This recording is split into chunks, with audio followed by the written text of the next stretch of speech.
Right, so we're going to look at Nick's thrusters, and I'm going to try and make these little videos a weekly feature. So here Nick was doing sets of thrusters, and I thought I could demonstrate a little bit some of the faults that we'll see with the thruster. So we'll just watch that first.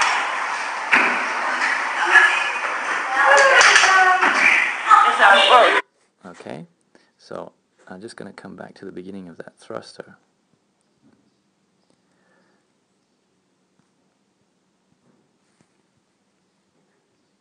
Alright, so here we are. So Nick sets his feet and he's ready to start his thruster.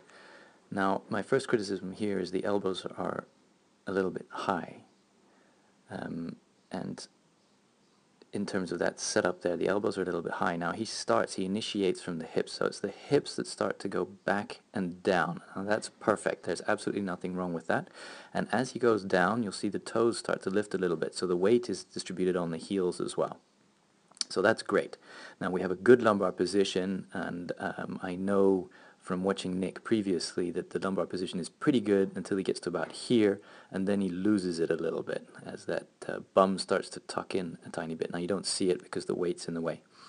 However, with those low elbows, once he's down here in this bottom position, you can see that that bar is no longer resting on his shoulders. The weight of that bar is now all in his hands.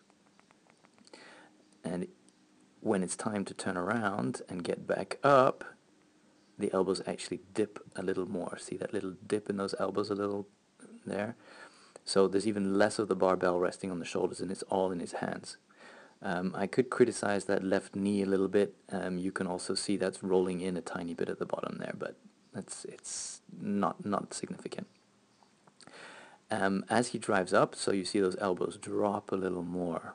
Okay, so the entire weight of that barbell is now resting in his hands. As he continues driving up, what the next mistake he'll do is he actually starts to press with his arms before he's finished opening his hips.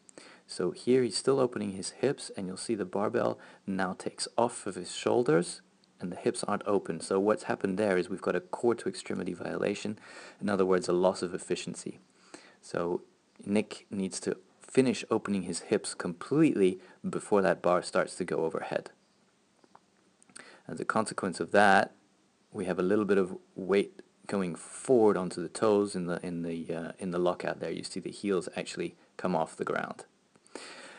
As he finishes the lockout up here, we have a pretty poor overhead position, in that we see a lot of his rib cage sticking out here, and hyperextension in the spine back here. You'll also notice that the angle of his shoulders to torso, it's not fully open, so the shoulders are not completely open. Now I just move over to the side here and just go back to the top of that thruster, and you can see that lockout position at the top there. If I draw a line down from the barbell, well, that's not a good one. I'll draw a line up from his heel.